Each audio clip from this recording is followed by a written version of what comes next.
We released an album to give the world at large an opportunity to learn the mysterious ins and outs of Yankee speech, entitled How to Talk Yankee, a Foreign Language Record.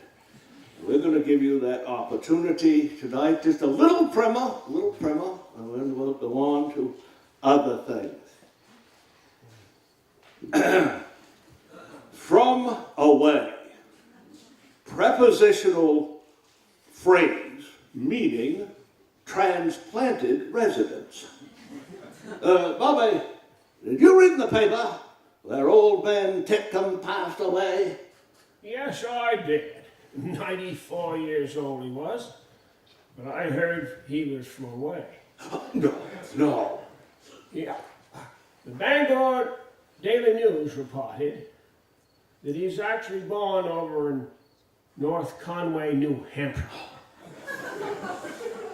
And he's 6 weeks old before he ever stepped foot in the state of Maine. Oh, geez, well, I can't believe that. You can't believe everything you hear, I guess, really. After, verb to nag or urge. A lot of summer folks around town, ain't they? Oh, yeah, Bobby, yeah. There's quite a good batch of them this year, you know, but they're always after you about something. I was out cutting a lawn the other day. This batch of them pulled up on them great big rigs, you know, Winnebago, and they had everything lashed on the hood. They had driftwood, maple syrup, giant ceramic seagull ashtrays. All this stuff. And it was laid right down with staff packages on the roof. The tires were squished down. The fella leaned out the window. He says to me, he says, "Can I take this run all the way back down to New York?" I says, "You might as well. Looks like you've got about everything else."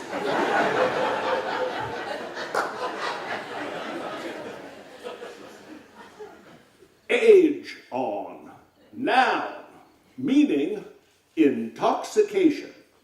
Now, Bob, would you say Charlie had an age on last evening? Well, he weren't staggering or nothing, but his breath would vanish right off canoe paddle. Oh, yeah. They say he had the age on.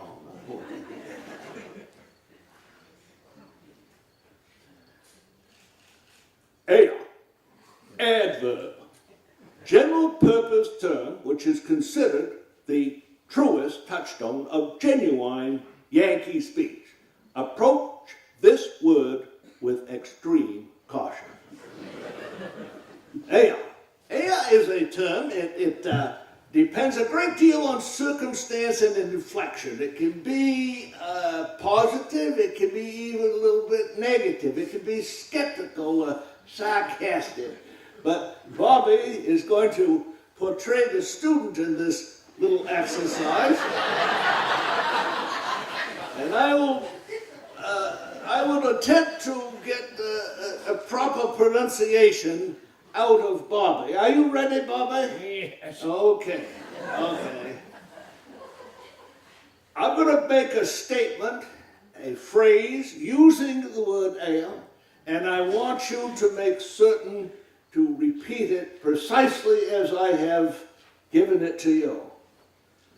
"Am, I believe I'm going home." Ayer, I believe I'm going home. Not quite. You get too much of an ah in the air. You got the going pretty good, but air. But you're going to say, "Ayer, I believe I'm going home." Yeah, I believe I'm going home. Okay, you got the breath in there. You're getting there. We'll give it one more try. You ready for one more try? Then we'll let you loose on the street. Hey, I believe I'm going home.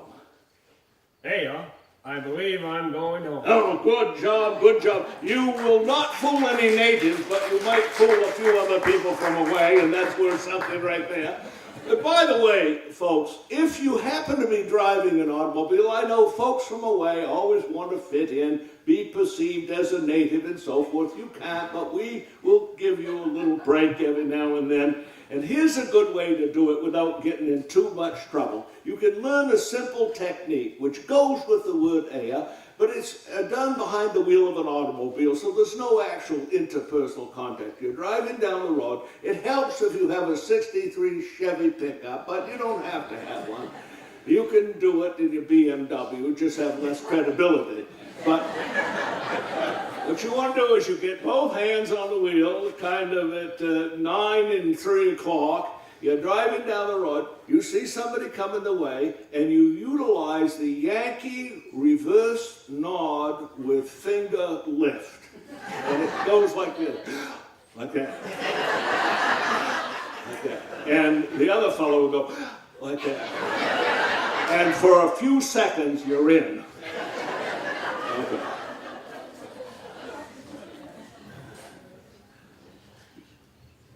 Chummy. Greeting, although it may be used as a greeting among friends.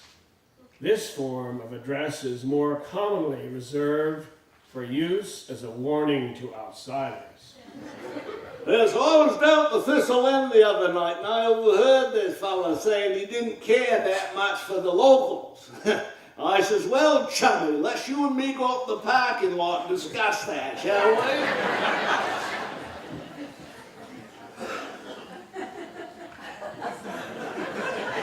Numb as a hate.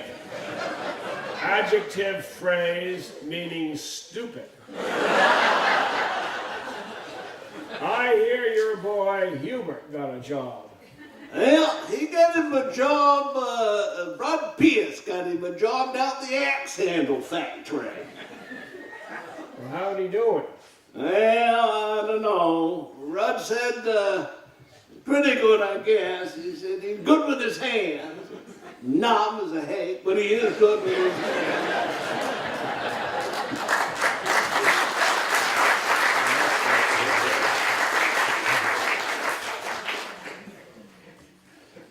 Gamey. Adjective. Strong smelling.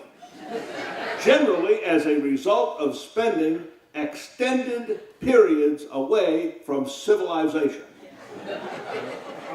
Harriet, you walked all the way from Millinocket up to Augusta, protesting that spruce bug spray they're putting on. Well, it must have been some old tired by the time she got in there.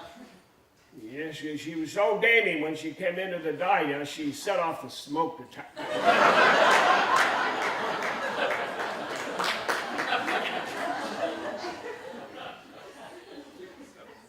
Exhilarator. Now, meaning accelerator.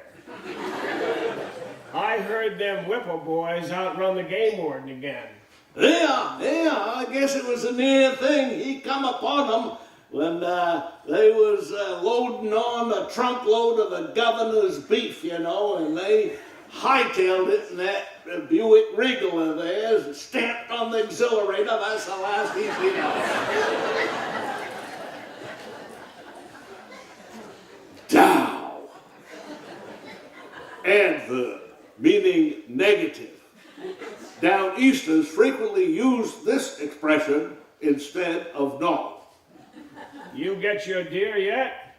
Dow. Barbara got hers the first day. I ain't even seen one.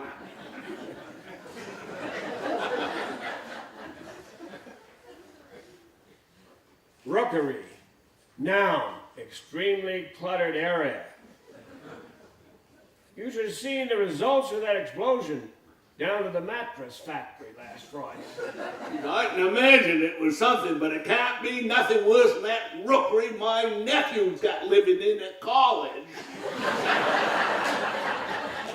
Thank you. That'll give you a start.